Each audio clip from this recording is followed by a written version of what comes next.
Африка сапары 13-күн.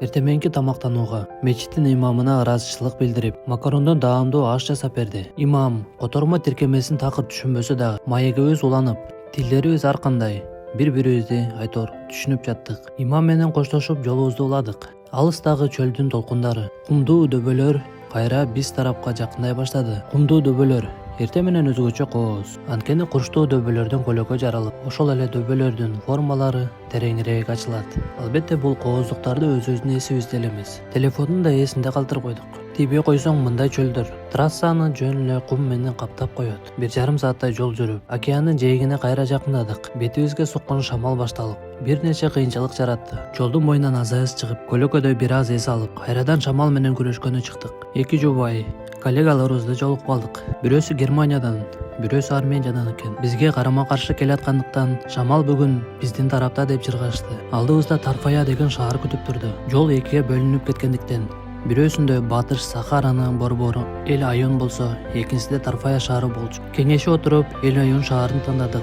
Эл Айон шаарына бурулганда шамал дароо токтоду. Жол теп-тегиз, бир да адыры жок. Артыбызда чоң жүктү түшүргөндөй эле аябай жеңилдеп, катуу ылдамдыкта Батыш Сахаранын биринчи калк конушуна, тагыраак айтканда Таа деген айылга жетип келдик. Аябай чарчап, тамактанып, конок үйдө эс алып калдык. Африка сапары 14-күн.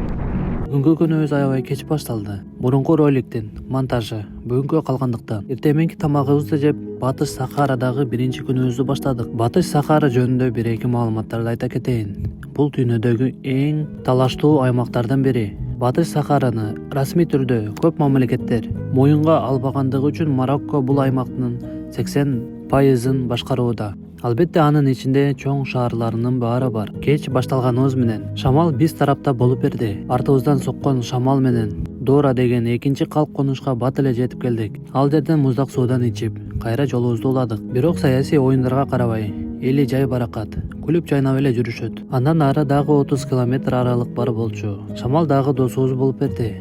Бат жүрүп жаттык. Талаларды көрүп, Казакстандагы жолумду эстедим. Батыш Сахаранын борбору Эл Айон шаарына да жетип келдик. Шаарга кире беришинде эле жандармдар биздин паспорттарды текшерип, жеңил жол каалашты. Ушундай сапсары аймактын ортосунда Эл Айон жашыл арал сыяктуу да сезилди. Шаарда 250 000 калк жайгашыптыр. Эли аябай меймандос, боорукер экендиги дароо эле сезилди. Анткени жолдо баратканда 2-3 адам келип жардам колун сунушту. Шаардын ичи болсо аябай тыкан, таптаза экен. Биздин артыбызда калган шаарлардан өзгөчөлүгү көрүнүп турду. Көрсө Эл Айон Франциянын эмес, Испаниянын колониясы болуптур. Көчөлөрү аябай тыгыз. Кээ бир жерлери өтө куртоо подъем болгондуктан велосипедтерди сүйрөп чыгып жаттык. Картаны карап отуруп адашып да кеттик. Бирок ал да жакшы болду.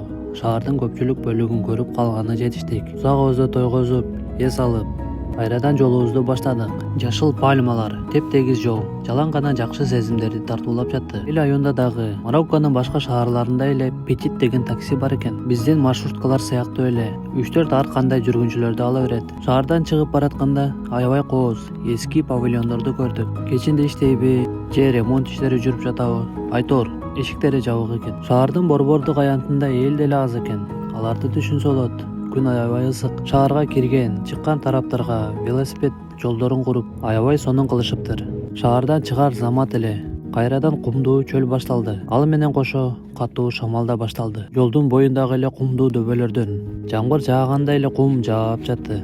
Батыш Сахара шамалдардын өлкөсү экен. Эки эле вариант: шамал же сени менен, же сага каршы. Эл Айонго чейин биз менен болсо, Эл Айондан кийин бизге каршы. 10 километр өтүп бул сынооду аяктады.